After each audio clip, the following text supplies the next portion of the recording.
ఏ తెగులును నీ గుడారమును సమీపించదు. ఆమెన్. ఇక్కడ తెగులు అనగా జబ్బు, రోగము, అస్వస్థత, భయము, ఇలాంటివన్నీ తెగులులు.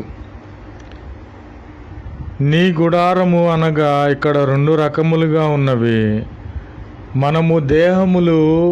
మన దేహములు దేవునికి ఇల్లుగా ఉన్నవి, దేవునికి ఆలయముగా ఉన్నవి.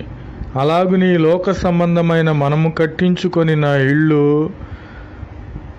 మనలోనికి ఏ విధమైన తెగులు రాకుండా ప్రభువైన క్రీస్తు వారు కాపాడే విధముగా ఉన్నారు. కాబట్టి మన మార్గములో వెళ్ళుచున్నాము. దేవుని ఆజ్ఞలను మనము పట్టుకొని దేవుని ప్రేమించే వారిగా మనము ఉన్నాము. కాబట్టి మనం వెళ్ళుచున్న మార్గములన్నిటిలో, ప్రయాణములన్నిటిలో కూడా ప్రభువైన క్రీస్తు వారు దేవదూతలకు